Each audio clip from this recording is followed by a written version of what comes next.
تو روزے کا قرب الگ ہے، حج کا قرب الگ ہے، دعوت کا قرب الگ ہے، امر بالمعروف نہی عن المنکر کا قرب الگ ہے، ہر ایک طہارت کا قرب الگ الگ ہے.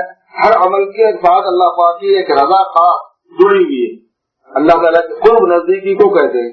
اللہ تبارک و تعالیٰ کی رضا اور نزدیکی ہر عمل کے ساتھ الگ انداز میں جڑی ہوئی ہے، اور جس جس چیز کو اللہ نے فرض فرمایا ہے اتنے لینوں کی رضا اور اتنے لینوں کا قرب اللہ تعالیٰ سے حاصل کرنا بندے پر ضروری ہے، اور ایک دوسرے کا الٹرنیٹ نہیں ہے.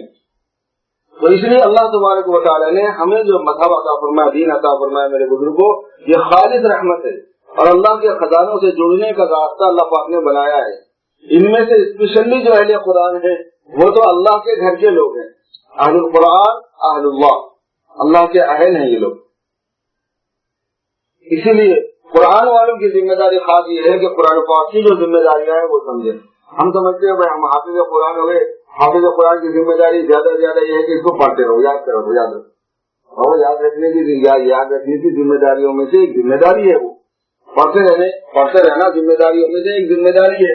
ورنہ اصل تو قرآن پاک والی لائف ہے، قرآن پاک والی زندگی ہے.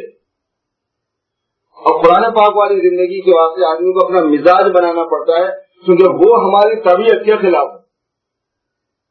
شریعت میرے دوستو طبیعت کے خلاف ہے. شریعت جو ہے وہ فطرت کے موافق ہے لیکن طبیعت کے خلاف ہے. الولد یولد علی الفطرہ، بچہ فطرت پر پیدا ہوتا ہے، یعنی اس کی فطرت اسلامی ہے. لیکن جیسے جیسے بچہ بڑا ہوتا ہے تو اس کے اندر طبیعت پیدا ہوتی ہے. طبیعت کا دوسرا نام نفس ہے.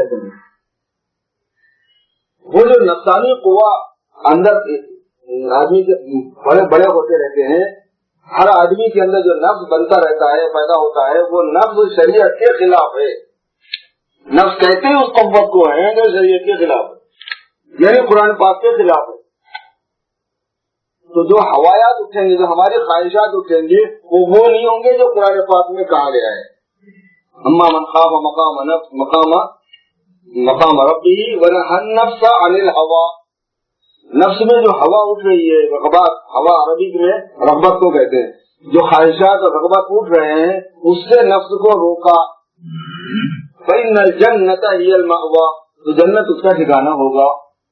تو اس طبیعت کے خلاف پر لانا وہ قرآن پاک والی زندگی ہے جس کے اندر جو بیان کی گئی ہے. اس کو ہم نے یاد کیا ہوا ہے، اس کے ہم حافظ بنے ہوئے ہیں. اس لیے حفاظ کرام سے خاص طور پر درخواست میرے دوستوں یہ ہے کہ اپنی طبیعت کے خلاف کا مزاج، یقین اور خواہش اور رغبت بنانے کی محنت کرنا ہوگا. اور جتنے غیر حافظ ہمارے بزرگ تشریف فرما ہیں، نوجوان ہیں، ان سے بھی درخواست یہ ہے کہ جو ہمارا نفس ہے اس کے بارے میں آپ اطمینان کر کے بیٹھیں کہ ہمارے جی میں آئے گا تو نماز پڑھیں گے، ہمارے جی میں آئے گا ہماری خواہش ہوگی تو ہم دعوت کے کام کریں گے، ہمارے جی میں آئے گا تو ہم زکات اور حج کریں گے، ہمارے جی میں آئے گا تو ہم دین پہ چلیں گے. جی میں نہیں آنے والا ہے، جی میں نہیں آیا کرتا. جی میں تو الٹا ہی آئے گا. جی میں تو ایسی ایسی چیزیں آئیں گی کہ میں بول بھی نہیں سکتا بھیا. اور بولنے کی ضرورت کیا ہے کہ جی میں آتا ہے، سب کو پتا ہے کہ کیا جی میں آ رہا ہوں. جی میں جو چیز آتی ہے وہ بولنے کی ضرورت پڑی وہ تو آئی نہیں آ رہی، وہ شریعت کے خلاف ہے. اچھا، جو اس میں سے جو چیز ہماری ضرورت کی ہے شریعت اس کی خود ہی رعایت کرتی ہے. ضرورت سے ہٹ کر جو آدمی کی سوچ ہے اس کے لیے اللہ نے جنت بنائی ہے. اسے تھوڑا سا انتظار کر لو، جیسے مہینے بھر کا انتظار کر لو سیلری مل جائے گی. تھوڑا سا انتظار کر لو، تم سوچ بھی نہیں سکتے. مالا عین رات ولا اذن سمعت ولا خطر علی قلب بشر، کسی انسان کے دل پہ خطرہ بھی نہیں گزر سکتا، کوئی خیال بھی نہیں کر سکتا کہ کیسے کیسے بشر گزرے، کیسے کیسے مزے کرنے والے لوگ گزرے ہیں، کیسے کیسے راحت کے نقشے دیکھنے والے لوگ گزرے. وہ سوچ بھی نہیں سکتے، ان کے خیال سے برتر ہے وہ چیز جو ملنے والی ہے. تو تم تھوڑا سا انتظار کر لو، جہاں تک تمہارا نفس آنے والا ہے وہ ملنے والا. فلا تعلم نفس ما اخفي لهم من قرة اعين. کسی آدمی کو نہیں پتا ہے کہ اس کا نفس جو ہے نا اس کی آنکھوں کی ٹھنڈک کا سامان کیا کیا اللہ پاک نے بنایا ہوا ہے. کسی نفس کو ابھی پتا نہیں ہے اس کا، وہ خود ہی وہاں کے پتا چلے گا کہ وہ یہ لائق تھی. بلکہ تو تھوڑا سا انتظار اس کے لیے کرنا ہے. ضرورتیں پوری کرنے کے لیے اللہ پاک نے خود قرآن پاک میں رکھا ہوا ہے. تو قرآن والی جو زندگی ہے اس زندگی پر آنا ہماری طبیعت سے ہٹ کر مجاہدہ کہلاتا ہے. اس مجاہدے کی ضرورت ہر مسلمان کو پڑتی ہے. مجاہدے کے بغیر دین نہیں ہوتا. اس مجاہدے کے لیے طبیعت کا آمادہ ہونا، اس مجاہدے کے لیے ہمت ہونا، اس مجاہدے میں آسانی ہونا، یہ 3 چیزیں ہوتی ہیں. اگر مزاج بنا ہوا نہیں ہے، طبیعت بنا ہوا نہیں ہے، ماحول ہے تو بھی نہیں چلتا ہے. پہلے اندر سے داعیہ چاہیے، خود ہی شوق چاہیے، پلس اس کے ساتھ میں ماحول چاہیے، تحریر چاہیے، آسانی چاہیے. کیونکہ جب اللہ تبارک و تعالیٰ آسانی کرتے ہیں تو کوئی کام کر سکتا ہے بندہ، اور اگر آسانی نہیں کرتے ہیں تو بندہ نہیں کر سکتا کام. فَسَنُيَسِّرُهُ لِلْيُسْرَىٰ اور فَسَنُيَسِّرُهُ لِلْعُسْرَىٰ کی یہی تشریح ہے. اور جب اللہ کوئی کام نہیں کرانا چاہتے بندے سے تو اس کو مشکل کر دیتے ہیں. یہ بھی قرآن پاک میں ہے. ہفتے کے دن یہودیوں کے لیے شکار کرنا جائز نہیں تھا اور ان کے لیے عبادت کرنا ضروری تھا، تو اللہ تعالیٰ نے فرمایا کہ ہم نے ہفتے کے دن ان کے لیے مچھلیاں اوپر کر دی تھی پانی کی. یوم سبتہم حیتانہم یوم سبتہم شرعا، ان کی مچھلیاں ہفتے کے دن اوپر آ جاتی تھی. اب مچھلی کا شکاری ہفتے کے دن اس کی عبادت نہیں کرنی ہے، اور ہفتے کے دن مچھلیاں پوری پانی کے اوپر آ گئی، جیسا منہ میں پانی آتا ہے، پوری مچھلیاں منہ میں آ جاتی تھی. ملائس بھی تو نہ آتا تھی، جو ہفتے کا دن نہیں ہوتا تھا تو نہیں آتی تھی اوپر، وہ اندر چلی جاتی تھی. اس کے بعد ایک جملہ ہے قرآن پاک میں، کذالک نبلوہم بما کانوا یفسقون. ان کے فسق اور گناہوں کی عادت کی وجہ سے اس آزمائش میں ہم نے ان کو ڈالا تھا کہ یہ اس پر عمل نہ کر سکے. عمل کرنا مشکل کر دیا اور مشکل ہو بھی گیا اور کیا بھی نہیں دکھوں گا. جب اللہ ناراض ہوتے ہیں تو دین پر چلنا مشکل کر دیتے ہیں. یعنی دین پر چلنا مشکل ہونا اللہ تبارک و تعالیٰ کی طرف سے عذاب کی ابتدا ہے، سزا کی شکلوں میں سے شکل ہے. لوگ ہم سمجھ رہے ہیں اس بات کو، اللہ تبارک و تعالیٰ کی سزا کی شکلوں میں سے شکل ہے کہ دین پر چلنا مشکل ہو جائے. جیسے کہ اللہ تعالیٰ نے ان لوگوں کو جو اصحاب القریہ جو تھے، ان لوگوں کو اس آزمائش میں اللہ رب العزت نے ڈالا تھا. اللہ ہم سب کی حفاظت فرمائے. تو آسان مشکل ہو جانا یہ جو ہے نا عذاب کی شکل ہے، تو آسان ہونا یہ رحمت کی شکل ہے. آسان ہوتا ہے ماحول سے، تو ماحول میں ہونا، مزاج کے اندر ہونا، پھر وقت پر ہمت کا ہونا، یہ چیزیں ہمیں کرنی ہے، یہ اپنے اندر لانی. اور ظاہر ہے کہ یہ چیز میرے دوستوں آئے گی تھوڑا سا قربانی دے کر اللہ کے راستے میں اپنا وقت لگانے. یہ جو ہم یہ کہتے ہیں کہ اللہ کے راستے میں اپنا وقت لگایا کرو، تو ہم یہ سمجھ رہے ہیں کہ صرف دوسروں کے لیے یہ بات ہے، نہیں ہمارے لیے. اور اس میں جو جتنا خاص ہے اس کو اتنا زیادہ ضروری. یہ تو قرآن والا راستہ ہے، یہ تو قرآن والی زندگی ہے. تو قرآن والا اگر اس میں نہیں لگے گا تو کون لگے گا میرے بھائی؟ اس لیے میں حافظ قرآن خاص طور پر یہ درخواست کرتا ہوں کہ اللہ کے راستے میں جانے کی ترتیب بناؤ، تاکہ اس گندے ماحول میں گم ہو جانے سے، پگھل جانے سے، ضائع ہو جانے سے، میٹ ہو جانے سے ہم اپنے آپ کو بچا سکیں. اور اگر خدا نہ خواستہ اس میں ہم لوگ پگھل گئے، ہم سے زیادہ برا نہیں ہوگا، اس جاہل سے بھی زیادہ ہم برے ہو جائیں گے جو حافظ نہیں ہے پھر اس میں جا کے ملٹ ہوا ہے. جیسے کہ جانور جو ہے وہ جانور ہے، اس وجہ سے اگر وہ بدتمیزی کرتا ہے تو وہ معاف ہے. لیکن انسان ہو کے جانور پنا کرتا ہے تو اولئک کالانعام بل هم اضل، اس لیے کہا جاتا ہے کیونکہ جانور ہے، جانور پنا کیا، لیکن انسان ہو کے جانور پنا کیا یہ گزرا ہوا ہے. تو جاہل تھا وہ جہالت میں پڑ گیا. یہ حافظ قرآن ہو کے کیسا ملٹ ہو گیا اس ماحول کے اندر، اس گندگی کے اندر، اس بدتمیزی کے اندر. اس سے اپنے آپ کو بچانے کی شکل کیا ہے؟ تو بچانے کی شکل یہ ہے کہ جو قرآن میں پائی جاتی ہیں باتیں وہ اپنے اندر لانا ہے. وہ کیا پائی جاتی ہیں اس کا تو ہمیں اندازہ بھی نہیں ہوتا. اس لیے عالم بننا ضروری ہے. چاہے آپ ویک ڈیز کے اندر جو ہے اپنا تعلیمی کورس کرتے رہیے، لیکن ویکینڈ میں کم از کم عالم کا کورس کر لیجیے. یا نہیں تو تھوڑے دن ٹھہر جائیے. عالم کا کورس حافظ آدمی بہت جلدی نمٹ سکتا ہے. پہلے عالم کا کورس کر لیجیے، پھر اس کے بعد میں اپنی کالج کو اور یونیورسٹی کو جو ہے نا آگے بڑھا لیجیے. اس کا وقت ہوتا ہے. جب میں عالم ہوا تھا تو 16 سال کا تھا. 16 سال کی عمر ہی کیا ہوتی، کچھ بھی نہیں ہوتی، داڑھی بھی نہیں نکلی تھی. تو اس کے بعد تو بہت ٹائم پڑھا ہوا تھا. اگر مجھے کچھ کرنا ہوتا، پڑھنا ہوتا تو پڑھ سکتا تھا. اب وہاں تو خیر ایسے اسباب نہیں ہوتے، یہاں تو اسباب ہی اسباب ہے. عمر پر پڑھتے رہو، آپ نشے کرتے رہو. تو اس لیے ہمارے حفاظ حضرات سے درخواست یہ ہے کہ عالم کا کورس آپ ضرور فرمائیں میرے دوستوں، ورنہ آپ کو پتہ نہیں چلے گا کہ اس کے اندر کیا ہے، قرآن چاہتا کیا ہے، سرکار اللہ پاک ہم سے چاہتے کیا ہے. حدیث مبارکہ میں جناب رسول اللہ صلی اللہ علیہ وسلم نے کیا بیان فرمایا ہے، یہ حافظ جیسے عام لوگوں کو البلاغات یاد ہے، ملموریات قضان یاد ہے، وہ کو کیا مطلب ہے اس کا نہیں، ہمیں نہیں مطلب ایسے اس کو پورے قرآن کا نہیں مطلب معلوم۔ فضیلت الگ چیز ہوا کرتی ہے، مسئولیت الگ چیز ہوا کرتی ہے۔ اور صاحب فضیلت تو ہوں گے ہم قرآن پاک کے حافظ ہونے کی وجہ سے، مگر خود قرآن پاک والی زندگی سے غافل ہوں گے تو ہم سے برا زیادہ کون ہوگا؟ عالم کا کوئی ضرور فرمایا، آپ بولیں گے کہ ہم کو عالم کے کورس کی ضرورت نہیں، ہم خود ہی پڑھ لیں گے۔ خود ہی پڑھنے والا ہمیشہ اندھا رہتا ہے، خود ہی پڑھنے والا کنفیوز ہوتا ہے۔ خود ہی پڑھنے کی یہ خصوصیت ہوتی ہے کہ کانفیڈنس نہیں آ سکتا اور بول نہیں سکتے، شور نہیں ہوتے آپ کے اوپر، سی بات یہ ہوتی کیونکہ وہ تو معلومات تو ہمیشہ مشترک ہوا کرتی ہیں۔ جیسے خود ہی پڑھنے والا کوئی ڈاکٹر نہیں بنتا، خود ہی پڑھ لینے والا کوئی انجینئر نہیں بنتا، خود ہی پڑھ لینے والا کوئی لائر نہیں بنتا، خود ہی پڑھ لینے والا کوئی ٹیکنیکل نہیں بنتا، خود ہی پڑھ لینے والا کچھ بھی نہیں بنتا۔ اپنے گھر کے کام کاج کے حد تک کچھ سنبھال لیا تو سنبھال لیا تھوڑا بہت، لیکن یہ ہے کہ اس کو کچھ آتا جاتا نہیں۔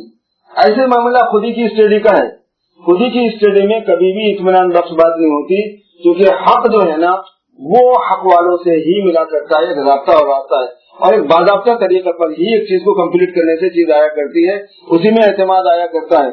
تو اس لیے عالم کا کورس کریں آپ، اور اس کے ساتھ ساتھ میرے دوستوں جب فرصت مل جائے، جب فراغت ہو جائے، اللہ کے راستے میں نکلے، دین کے راستے میں ہم نکلے، مسجد والے ماحول میں رہیں، آ کے اپنے اوقات کو فارغ کریں، یہاں اپنے اندر اللہ کی عظمت دل میں بٹھانے، آخرت کی فکر دل میں بٹھانے، خوف آخرت بٹھانے، موت کی تیاری کا ذہن بنانے، دنیا کی محبت کم ہونے، دنیا کی محبت سے نکلنے اور آخرت کی فکر سے پیدا ہونے کا ذوق اپنا بنائیں، اور اللہ کی بندگی اور حضور پاک صلی اللہ علیہ وسلم کی اتباع کا شوق بنائیں، کیونکہ اس ماحول میں وہی چیز کریٹ کی جاتی ہے، کوشش اسی کی ہوتی ہے۔ تو جب وہ چیز آئے گی ہمارے اندر تو ایک چیز آ جائے گی، مزاج بننا۔ موٹی موٹی باتیں معلوم ہے، باریک باریک باتیں نہیں معلوم ہے، تو باریک باتیں بعد میں معلوم ہو جائے گی، علماء سے ہم پوچھ لیں گے، یا پھر اس کے بعد میں ہمت کرنا ہمارا کام چھوٹا سا رہ جائے گا، وہ بہت آسانی سے ہمارے لیے ہمت کرنا بھی آسان ہو جائے گا۔ اللہ کے راستے میں ہم نکلیں، اس کی ہم ترتیب بنائیں، اور ہمارے وہ بزرگ جو حافظ نہیں ہے ان سے بھی درخواست یہ ہے کہ وہ بھی اللہ کے راستے میں نکلنے کی ترتیب بنائے۔ ایک تو اس وجہ سے میرے دوستوں کہ ہمارا اپنا مزاج بنے، اور دوسرے امت بہت پیاسی ہے، امت ضائع ہو رہی ہے۔ بے طلبی کا یہ حال ہے کہ کوئی دین کی بات خود سے نہ جانتے، نہ سیکھتے، نہ پوچھتے۔ اگر ہم نہیں گئے ان کے پاس میں تو وہ ضائع ہونا ان کا شور ہے، یقینی۔ بے طلبوں کے پاس جا کے ان کے سامنے اللہ کی بات کرنا، اس کا کوئی سبسٹیٹیوٹ آج تک نہیں ہے، کوئی بدل نہیں ہے۔ طلب ہے اس کے پاس تو اس کے بہت سے راستے ہیں، چاہت ہے اس میں دین کی، اس کے بہت سے راستے ہیں۔ وہ کسی عالم کو پکڑ لے گا، وہ کسی کتاب کو بھی پڑھ لے گا، وہ کسی کا بیان بھی سن لے گا، جا کے وہ جماعت کو اٹینڈ کر لے گا، وہ خطبات کو اٹینڈ کر لے گا، وہ آڈیو سن لے گا، وہ کچھ ایسا کر لے گا، کچھ ویسا کر لے گا۔ ہو سکتا ہے جو باتیں اس کو بہت سی معلوم ہو جائے دین کی، لیکن جس میں طلب نہیں رہی، جو کہ لاکھوں کروڑوں کی تعداد میں امت مسلمہ میں اپنے کو مسلمان کہلانے والوں میں ہیں، کروڑوں کی تعداد، تو وہ ان بے طلبوں تک نہیں پہنچیں گے تو وہ ضائع ہو جائے۔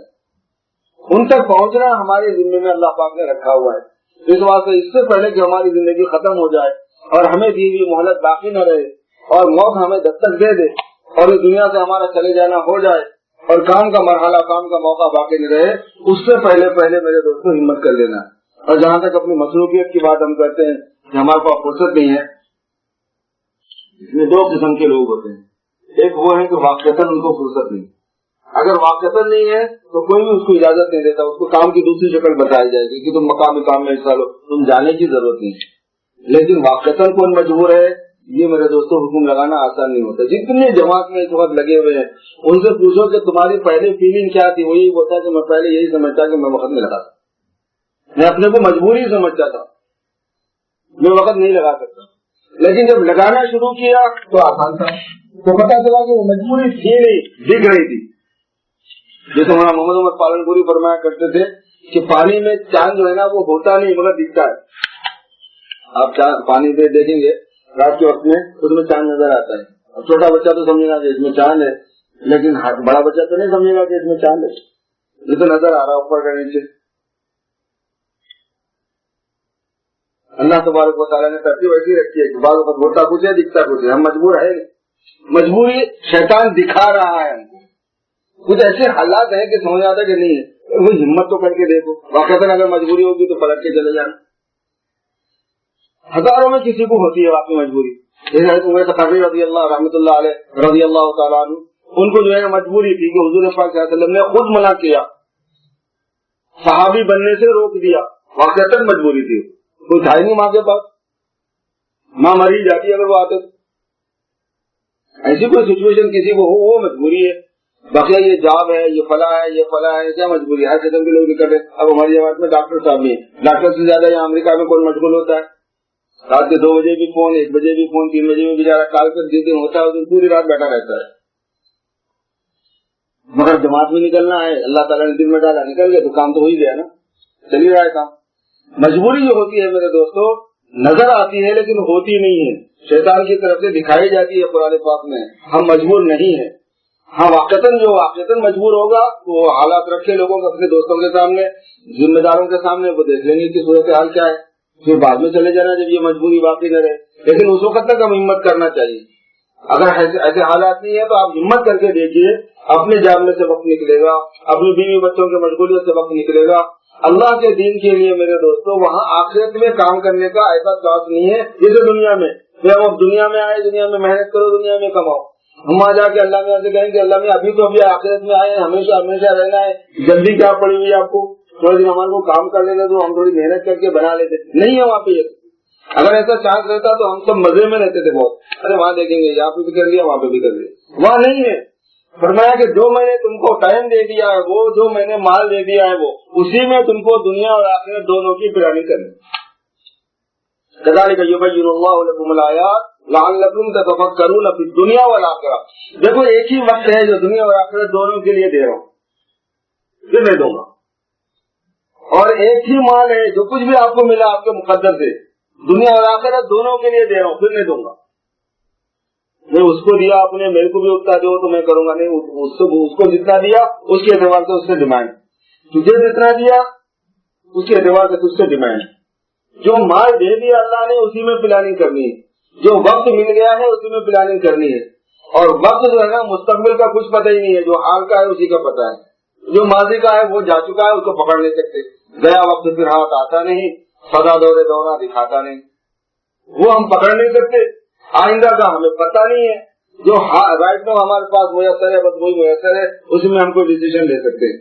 اس لیے میرے بزرگوں بھائیوں ہم سب ہمت کریں کہ ہم اللہ کے راستے میں جائیں تاکہ اللہ کے ایک ایک بندے تک اللہ کی بات پہنچا سکے، اور ہم اللہ کے راستے میں جائیں تاکہ اللہ کے راستے میں قیام کر کے اور اللہ کے راستے میں محنت کر کے دین کی باتیں سن کے سنا کے ایک مزاج اپنے اندر بنائے اور اللہ اور رسول کے ساتھ میں عشق کا وہ مرتبہ لے آئے جس میں آدمی اللہ کی مرضی میں اپنی مرضی کو فنا کر دیتا ہے، جس میں آدمی اللہ کے رسول صلی اللہ علیہ وسلم کی محبت میں ان کی سنتوں کے لیے اپنی مرضیات کو خواہشات کو قربان کر دیتا ہے، اور کسی ملامت کرنے والے کی ملامت کی اس کو پرواہ نہیں رہتی. اس لیول پر ہماری خواہشات آ جائے، اس لیول پر ہمارا مزاج آ جائے، پھر ہم کامیاب ہو جائیں گے، زندگی ہماری آسان ہو جائے گی.